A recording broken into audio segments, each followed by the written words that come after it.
Well, good day, ladies and gentlemen. It's wonderful to have you all here. Let's straighten this out a bit. Here we go.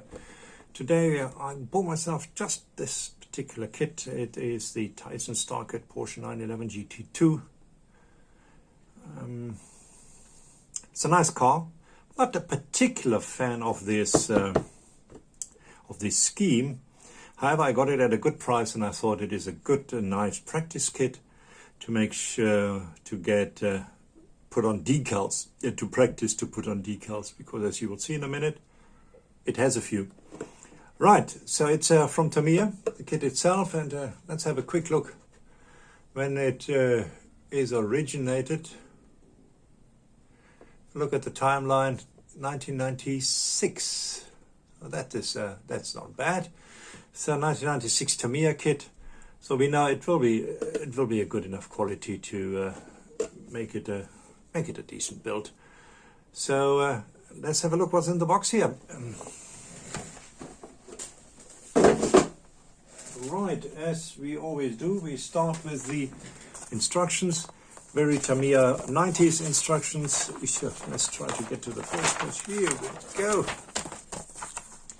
Right, these are a little bit of history of the Porsche 911 GT2 from the period.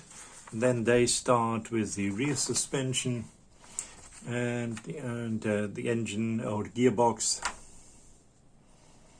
and so forth and so on. It doesn't seem there's more of a curbside, I would say, looking at the instructions. It doesn't have a real engine, does it? Not that I can see. I can't see the parts of it. Oh, well, we'll have a look at the parts just now. I guess you can see I haven't looked at them myself yet. And we'll work it from there. So then you can see it's the normal fold out story as we know it from Tamiya. And it's just that is already at the maximum. Okay. And it goes on the other side with this big wing which they had at the time, the GT cars. And here we have quite a busy scheme for the markings. Gives you the idea where all the markings go, and there are one or two of those. We'll have a look at them in a minute, to be exact, right now. I want to put them back into their plastic so they don't get damaged. Here we are. The whole bang chute. You get this small one, some extra ones, because there are not enough on the big one. And then you get these. As you can see, that is a fair amount. Should keep you busy for a little while. It really should. Lots and lots of lines which you have to bend. So it's a real nice kit to go ahead and say, all right, let's try and refine our decal techniques so we know for the next time how to do it. Perfect for that. Will also be, I think, my first black high gloss car job on the body. I think so. And yeah, so there's some interesting challenges ahead. So I will put this back into the plastic for the time being.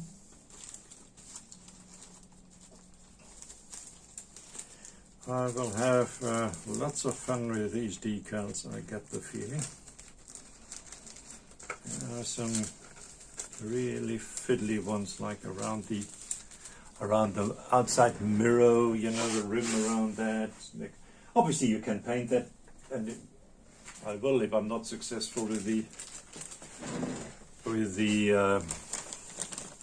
decals. Right, wheels, we have these tires, obviously unbranded racing tires. They have a little seam in the middle, so there you just have to go and sandpaper that out. But apart from that, normal thin racing tires, and comes with a couple of pulley caps as well. Very good for being 20 years old, not at all bad. Then let's have a look at the wheels. Here we go. It is the Tamiya Chrome, which is not full shiny. Where is it? That is actually full shiny. So that is a full shiny chrome, but as you might have seen, the center part of the wheels actually needs to be gold, so that will be repainted. These are the outside mirrors, center parts, and these seems to be the light buckets, some of them anyway. That's all the chrome. There's not more chrome than that.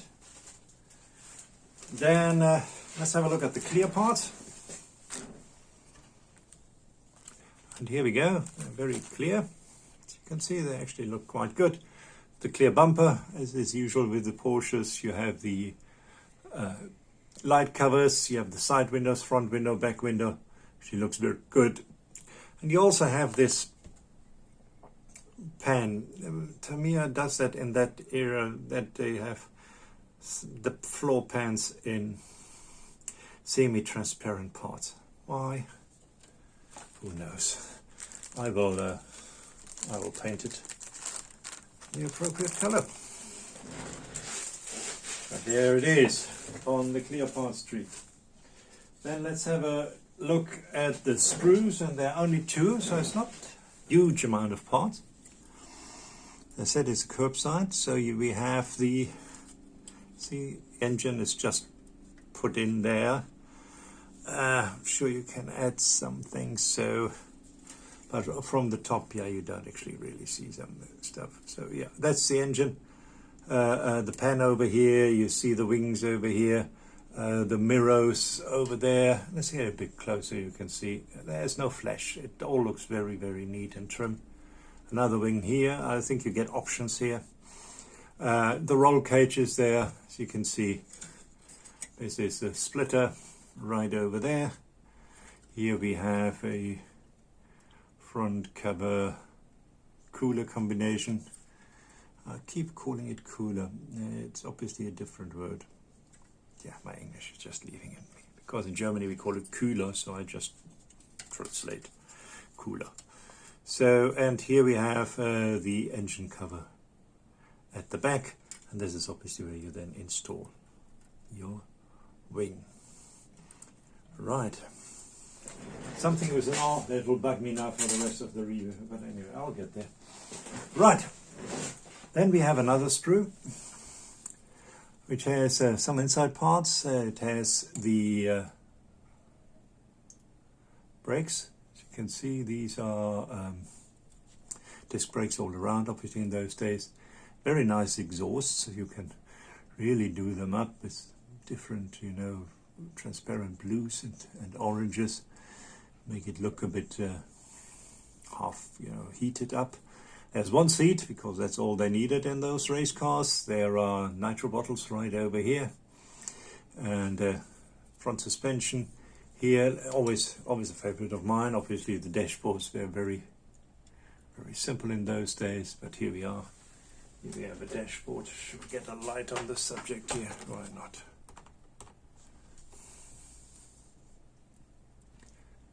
There she is. Here we go. Now you get a better idea what the dashboard looks like. Huge battery over here. As I said, part of the front and rear suspension right over here. Steering wheel, A-arms. Inside, obviously, very Spartan. It's a racing car.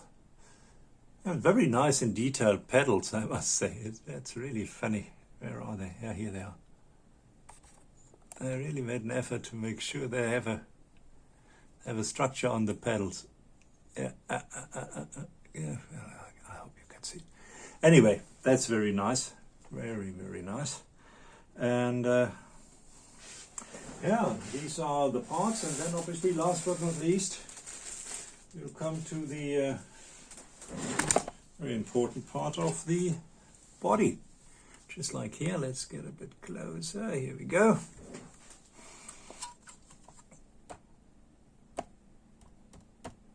There we go, there's the body. It has nice pedal lines.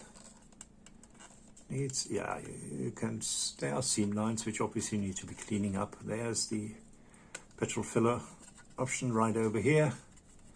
You can actually see the panel lines over here if you look. They have that, so obviously that will have to be taken care of. Here it looks like a seam line, but there isn't one right on top, not at all. This part is for the antenna.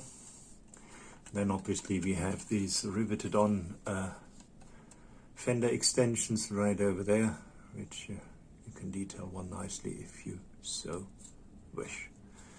One stupid thing which they did, they textured actually the roof, which is very nice, but then they printed their name and serial number in there. So if you go and sandpaper that out, you destroy the texture of the roof as well. Yeah, back to the drawing board with that Tamiya. Right, and that is it. The body looks very good. It is Tamiya quality of the 90s, and it's still better probably than a lot which are coming out now.